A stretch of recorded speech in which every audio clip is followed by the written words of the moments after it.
Halo, assalamualaikum teman-teman semuanya. Selamat pagi, selamat siang, selamat malam, dimanapun kalian berada. Sehat-sehat semua ya.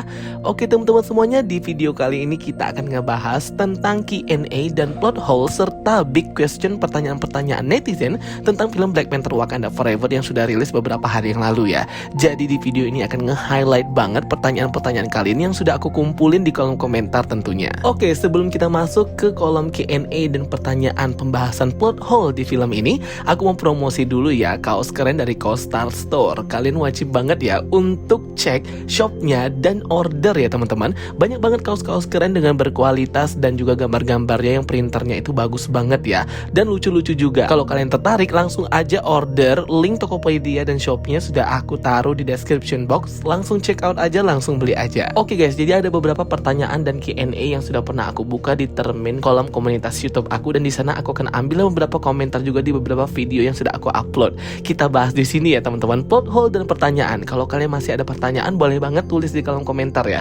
Nanti kita diskusi bareng dan jawabin bareng. Dan juga aku suka banget ya dengan instrumen Rihanna yang diisinya untuk film Black Panther Wakanda Forever ini ya. Keren banget suaranya guys, musiknya bagus banget. Pokoknya top markoto. Wah, emang gak ada obat ya teman-teman. Instrumen soundtrack Black Panther Wakanda Forever Lift Me Up by Rihanna itu is the best sih. Ini adalah original soundtrack paling terbaik dan paling bagus ya dari semua film MCU. Oke guys, langsung kita bahas aja ya plot hole dan pertanyaan Q&A dari teman-teman kita yang sudah aku kumpulin ya. Yuk kita diskusi bareng. Oke, pertanyaan yang paling banyak banget ditanyakan oleh teman-teman kita adalah kenapa Namor itu bisa sangat mudah dikalahkan oleh Shuri yang minim pengalamannya. Padahal si Namor ini sudah hidup hampir 500 tahun dan tentunya berpengalaman banget. Nah, tentu jawabannya itu sebenarnya sudah ada di film ya. Shuri ini dia menggunakan kepintaran dan otaknya untuk bisa mengalahkan si Namor dan menjebaknya di sebuah vakum pemanas di dalam kapalnya itu. Nah, jadi ketika Namor ini badannya sangat kering dan kekurangan H2O, air dan oksigen yang bisa membuatnya tetap prima, nah disitulah akhirnya Shuri bisa mengalahkan Namor ya. Jadi si Namornya juga sudah kewalahan karena badannya sudah mulai melemah karena dia kering gitu. Jadi itu kayak salah satu rencana pinternya Shuri juga ya untuk bisa mengalahkan si Namor ini. Oke, pertanyaan berikutnya, kok si Namor ini bisa pakai bahasa Inggris? Ya tentunya ini untuk mempermudah komunikasi aja ya. Jadi jangan terlalu difikirkan. Lagi pula kan si Namor ini dari daratan juga. Siapa tahu pada zaman dulu dia sudah bisa belajar juga bahasa Inggris, walaupun bahasa asli, bahasa ibunya itu adalah Maya Yukatek. Nah, tapi dia juga bisa pakai bahasa Inggris. Dan bahkan Shuri itu berkomunikasi dengan bangsa Talokan itu menggunakan translation ya teman-teman. Artificial intelligence Shuri itu langsung menjadi translator ya ketika dia berbicara dengan Atuma, mentranslation bahasa Inggris ke bahasa Maya. Pertanyaan berikutnya ialah ketika Shuri ditusuk oleh tombak vibraniumnya milik Namor, ia tidak mati ya. Padahal itu sepertinya sangat vital banget ya, menembus tempat sampai keluar di belakang punggungnya ya teman-teman. Nah, ini memang agak plot hole juga ya, karena vibranium itu kan sangat kuat ya. Seharusnya Shuri itu tidak bisa recovery secepat itu walaupun dia tidak akan mati, karena kan badannya itu staminanya sudah setara kekuatan super manusia super. Setelah dia meminum ramuan herba bentuk hati, herb shape heart itu, dia tidak akan mati, akan pulih. Namun gak pulih secepat itu ya. Tapi kalau di film kemarin dia kayak cepet banget langsung membalas Namor gitu ya teman-teman. Memang ini agak plot hole banget ya. Oke, pertanyaan berikutnya masih soal perihal tusuk menusuk ya. Setelah tadi Shuri ditusuk oleh Namor gak mati, tapi kok ada bangsa Talokan juga ya yang ditusuk tepat oleh Okoye ketika mereka bertarung namun gak mati, malah pulih kembali. Nah, tapi ada juga Talokan yang ditusuk tapi dia malah mati langsung ya. Jadi ini kenapa ya teman-teman? Aku juga masih bingung, soalnya tidak terlalu dijelaskan juga di dalam film ini. Sebenarnya yang memiliki kekuatan super itu apakah seluruh bangsa Talokan atau hanya Namor saja? Tapi kalau kita lihat di filmnya, bangsa Talokan itu juga memiliki kekuatan super dan stamina yang hebat ya. Bahkan mereka bisa sangat cepat recovery, pulih dari tusukannya Okoye dengan tombak Dora Milaje-nya itu. Wow, itu keren banget sih ya teman-teman. Bangsa Talokannya tidak mati sudah tertusuk tombak Okoye. Mungkin penjelasan yang paling logik adalah kenapa bangsa Talokan ini bisa selamat dari tusukan tombaknya Okoye ini adalah kan bangsa Talokan ini semuanya ketika mereka berubah menjadi bangsa Talokan itu kan meminum ramuan dari tumbuhan warna biru yang memiliki memiliki kemampuan mengubah mereka menjadi bangsa talokan. Nah itu kan mereka semuanya minum ya, sampai mengalir di darah mereka dan membuat mereka jadi manusia biru, manusia lautan. Dan terus turun-temurun dengan anak-anak mereka juga mungkin mengalirlah kekuatan dari tumbuhan biru itu, yang tentunya memberikan mereka kemampuan untuk bernapas di dalam air, hidup di dalam air, dan stamina serta kekuatan super juga ya bagi tubuh mereka. Pertanyaan berikutnya terkait sayap yang ada di kakinya Namor. Kok bisa ada? Ini sebenarnya sudah dijelaskan di film bahwa si Namor ini bermutasi karena dia ini meminum ramuan tumbuhan biru bangsa talokan itu ketika masih dalam kandungan ibunya, sehingga bercampurlah mutasi terhadap darahnya si Namor ini. Jadi ketika dia lahir, kupingnya itu berbentuk runcing dan memiliki sayap. Nah jadi dia bermutasi karena pada waktu itu dia masih bayi dan masih dalam kandungan sudah minum ramuan herba tanaman biru itu, sehingga tidak bisa ya seperti komen salah satu teman kita ini bahwa seluruh bangsa talokan itu harus memiliki sayap juga ataupun memiliki kupingnya runcing. Pertanyaan berikutnya yang paling sering ditanyakan ialah kenapa Shuri di Ancestral Plane itu malah melihat Killmonger ya, bukannya ia melihat kakaknya, ibunya, keluarganya, atau leluhur Black Panther lainnya. Ini semua sudah aku bahas ya di video aku yang lalu, kenapa Killmonger yang dilihat Shuri di Ancestral Plane. Karena sifat Shuri yang berusaha membalaskan dendamnya kepada Namor itu sama dengan balas dendam yang dilakukan oleh Killmonger, sehingga Ancestral Plane bekerja secara magical gitu menampilkan apa atau siapa yang memiliki motivasi sama seperti Shuri, yaitu balas dendamnya itu ya Killmonger. Jadi makanya itu Killmonger ini menjadi cameo yang muncul di Black Panther Wakanda Forever ini karena sifatnya sama seperti Shuri. Mereka berdua hendak menjadi Black Panther untuk membalaskan dendam. Pertanyaan berikutnya, dari mana Riri Williams itu mendapatkan reaktor yang bisa menggerakkan Sweet Mark pertamanya seperti Iron Man itu? Tentunya hal ini sangat mudah ya bagi Riri Williams untuk membuat duplikatnya. Dia ini kan sangat jenius dan pintar. Lagi pula dia membuat sebuah project untuk Stark Industry juga. Waktu itu kan digap oleh Shuri di tempat ruangan gudang tempat kerjanya Riri Williams ya. Bahkan nanti di series Ironheart dia sudah memiliki Mark ketiganya yang jauh lebih bagus dan jauh lebih mirip seperti Iron Man dengan arc reaktornya juga. Jadi seperti biasa ya, Marvel itu menanam bibit-bibit untuk menjadi next Iron Man Riri Williams. Oke, next pertanyaan berikutnya yang lucu banget adalah kenapa bisa Nakia beranak? Ya gimana ya, namanya dia beranak, dia punya anak dengan T'Challa juga. Dan kemudian Tausain itu siapa? Tausain itu adalah nama lainnya anaknya T'Challa, namun ini nama Haiti T'Challa. Karena Nakia kan dia base-nya nggak di Wakanda lagi tinggalnya, dia tinggal di Haiti di sana. Jadi ini nama lainnya si T'Challa yaitu Tausain. Oke, pertanyaan berikutnya adalah kenapa ibunya Shuri, Queen Ramonda itu harus mati? Tentunya ini memang sangat menyedihkan ya. Namun memang plot alur cerita dan kehidupan Ramonda ini harus berakhir di Black Panther Wakanda Forever. Karena dengan kematiannya Queen Ramonda ini, Shuri itu menjadi the best version of herself. Jadi versi terbaik dirinya dan menjadi hero terbaik, protector of Wakanda Black Panther. Karena kalau ibunya nggak mati tentunya dia tidak akan jadi sehebat itu ya, dan tidak berambisi banget untuk mengalahkan bangsa Talokan dan Namor. Jadi memang kematian Queen Ramonda ini sangat penting banget dengan develop dan perkembangan karakter Shuri itu sendiri sebagai hero wanita Black Panther. Walaupun memang pengorbanannya itu sangat menyedihkan ya, ia kehilangan ibunya, kakaknya, dan keluarganya si Shuri ini. Oke, pertanyaan berikutnya adalah bagaimana ya Aquaman versus dengan bangsa Talokan dan Namor ini? Tentunya kita jangan membanding-bandingkan ya antara DC Comics dan Marvel, Aquaman, Namor, dan sebagainya.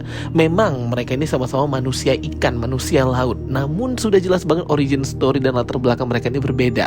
Dimana kalau Aquaman itu base culture-nya itu adalah Atlantis, namun kalau untuk Namor base culture-nya itu adalah Maya Aztec. Jadi ini udah beda banget, dan ini adalah keputusan yang tepat dilakukan oleh Marvel menampilkan hal yang berbeda. Jadi kita jangan banding-bandingin lagi ya, takutnya ujung-ujungnya malah berantem dan war. Oke, pertanyaan berikutnya adalah apakah Riri Williams nanti akan gabung menjadi Young Avengers? Pastinya ya, tapi mungkin gak ada yong-yongan ya, langsung kayak Avengers aja gitu. The next Iron Man. Kemunculan Dr. Doom di film Black Panther Wakanda Forever ini belum ada ya teman-teman, dan gak tahu juga jadi villain di fase berapa. Jangan terlalu berharap dan berekspektasi tinggi. Berikutnya pertanyaannya adalah ada nggak sih sisipan dari scene LG di TV itu? Tentunya ada ya, karena kan ini sudah jadi kayak agenda terselubung Marvel banget ya. Setiap filmnya selalu ada karakter-karakter seperti ini. Di akhir film kita melihat ya bagaimana Aneka mencium Ayo di bagian kepalanya. Nah jadi ini tuh kayak tersirat gitu ya teman-teman, bahwa Aneka dan Ayo ini memiliki hubungan sama seperti di komiknya. Oke, pertanyaan berikutnya dari teman kita adalah masih sama ya, kenapa Namor itu menyerah dengan mudah begitu saja. Karena kita tahu bahwa Namor ini sudah terpojok banget dengan rencananya si Shuri untuk membuatnya lemah dengan cara membakarnya, meledakkannya, dan mengeringkannya di vakum jebakan di pesawat itu. Sehingga si Namor ini sudah sangat terpojok ya pada saat itu. Melihat juga bangsa Wakanda yang diserang oleh bangsa Talokan, akhirnya Namor ini malah memilih menyerah agar bisa berelai atau bersekutu dengan bangsa Wakanda ini. Karena kan mereka yang mengetahui keberadaan bangsa Talokan dan ingin menjaga rahasia itu, dan tentunya menjalin kerjasama juga, karena pada akhirnya bangsa Wakanda akan meminta bantuan kepada bangsa Talokan mungkin ke depannya. Begitu sih. Pertanyaan berikutnya ialah kenapa Killmonger membakar tanaman herba bentuk hati. Mending temen ini coba rewatch kembali ya Black Panther yang pertama. Di situ kan Killmonger ingin balas dendam ke Wakanda dan Black Panther dan semuanya, hendak memutus hubungan Black Panther dan Ancestral Plane itu sendiri, sehingga dia bakar dan musnahkan semua herba bentuk hatinya. Berikutnya ada teman kita yang kecewa ya dengan kemunculan anak T'Challa yang memiliki nama asli T'Challa dan seolah-olah secara perlahan nge-recast dan menggantikan T'Challa sebagai Black Panther. Menurut aku ini bukan kekecewaan dan bukan tidak ikhlas juga ya, karena kan memang harus seperti ini. T'Challa itu perjalanannya itu masih panjang banget ya. Di komik aja dia itu masih berjalan dan masih menjadi Raja Wakanda dan petualangan itu serius banget. Jadi kalau semisal T'Challa ini di-recast dengan anaknya sendiri sih menurut aku nggak apa-apa ya. Pertanyaan berikutnya, ya benar banget ya, Namor itu anti-hero. Dia ini kalau di komik banyak banget sering diceritakan. Kadang menjadi villain, kadang menjadi hero, kadang menjadi anti-hero. Jadi ya seperti itulah ya. Oke, pertanyaan berikutnya, apakah anak T'Challa inilah nantinya yang akan menjalin hubungan dengan Storm atau Ororo Monroe seperti di komik? Nah ini aku belum bisa jawab ya, karena kan anak T'Challa di sini masih kecil, umurnya masih 6-7 tahunan. Berarti si Ororo Monroe belum lahir dong, Storm nggak ada dong, Mutan belum ada dong, X-Men belum ada. Nah itu mungkin kita nggak tahu ya timeline-nya nanti seperti apa dan gimana caranya bisa X-Men ini masuk ke Marvel Cinematic Universe. Jadi ini masih panjang banget deh. Tapi harusnya sih T'Challa itu menikah ya dengan Ororo Monroe sama seperti di komiknya. Oke, pertanyaan berikutnya, bagusan Black Adam atau Black Panther? Ya sudah pasti ya teman-teman, Black Panther dari segi kualitas ceritanya. Walaupun memang actionnya lebih jor-joran di Black Adam, namun yap tetap aja aku lebih suka Black Panther. Berikutnya ialah Namor itu adalah mutan. Benar banget, dia sendiri yang mengidentifikasi dirinya bermutasi. Dan sudah pasti nanti di timeline-nya MCU, khususnya di Universe 616, universe utama ini sudah mulai banyak mutant ya. Yaitu ada Miss Marvel, ada Namor, ada Ursa Major di film Black Widow. Pokoknya mantap deh. Pertanyaan berikutnya adalah apakah Black Panther Shuri ini menjadi Black Panther yang sementara aja ya teman-teman. Kita masih belum tahu. Tetapi katanya rumornya pemeran Shuri, Letitia Wright itu ini adalah kontrak terakhirnya ya dengan MCU, dan mungkin dia ini menjadi Lady Black Panther itu sementara aja. Mungkin kedepannya akan ada Black Panther lainnya yang menggantikan, mungkin anaknya T'Challa atau warrior Wakanda lainnya juga. Kita masih belum tahu sih. Tapi yang jelas bukan Killmonger ya. Banyak banget yang ngomong Killmonger nanti akan jadi Black Panther. Orang Killmonger udah mati ya teman-teman. Yang kita lihat di film itu kan cuman arwahnya aja yang ada di alam bawah sadarnya Shuri di Ancestral Plane. Karena si Killmonger ini pernah jadi raja, makanya dia bisa masuk di Ancestral Plane juga. Berikutnya bahas cameo Valentina Allegra de Fontaine. Ya memang ya, si Valentina ini cukup mengejutkan juga kemunculannya sebagai direktur CIA di film Black Panther Wakanda Forever dan atasannya Agent Ross. Dia juga lah ya yang mengirim Agent Ross itu ke penjara dan memborgolnya karena dinilai mengkhianati agen CIA dan pemerintahan militer Amerika Serikat. Ini tuh mungkin kayak ngehin aja ya bahwa sebenarnya Valentina ini juga masih berkecimpung di pemerintahan Amerika. Dia ini nantinya yang akan membuat ya grup super villain yang bernama Thunderbolt ya teman-teman, yang proyeknya itu nanti bisa kita lihat beberapa tahun ke depan dengan anggota Thunderbolt. Ada Yelena Belova, Bucky Barnes atau Winter Soldier, ada Red Guardian, Taskmaster, Ghost, US Agent, dan kemungkinan katanya akan ada Abomination, Baron Zemo, dan Red Hulk juga nantinya di grup villain Thunderbolt ini. Wah, keren banget ya. Pertanyaan kocak berikutnya adalah kapan anaknya T'Challa atau T'Challa ini besarnya, dan siapakah aktor dewasanya yang akan memerankannya? Nah, itu masih big question dan pertanyaan besar juga ya. Kapan sebenarnya anak T'Challa ini bisa suitable banget di timeline ordernya MCU? Secara dia ini masih sangat kecil, mungkin umurnya ini 6-7 tahun tahun. Jadi mungkin menuju ke 17 tahun, 18 tahun gitu. Suitable banget menjadi Young Avengers, masih agak lama ya teman-teman. Mungkin akan ada di Avengers Secret Wars, kita nggak tahu, atau Avengers Kang Dynasty, bisa aja. Pertanyaan berikutnya adalah kenapa si Namor ini sangat dendam dan ingin menyerang orang-orang daratan? Apa si Namor ini nggak tahu informasi tentang Avengers Earth Mighty Heroes? Tentunya si Namor ini nggak tahu apa-apa ya. Ini udah genah banget, udah jelas ya guys ya, bahwa dia tidak tahu dan minim informasi tentang keberadaan Avengers. Dan kita juga nggak tahu apakah bangsanya Namor ini tahu tentang Thanos dan Snap-nya, atau mereka ini kena Snap Thanos juga, kita masih belum tahu juga ya teman-teman. Dan memang Namor ini kan dia dendam ya dengan orang-orang di darat, berkaca dari masa kecilnya, melihat manusia yang mengotori lautan, mencari vibranium di tempatnya dan mengancam keberadaan bangsa Talokan, bangsa orang-orangnya serta kerajaannya. Nah, ini membuat si Namor ini juga marah dan dendam ya dengan orang-orang daratan sehingga hendak berperang dengannya.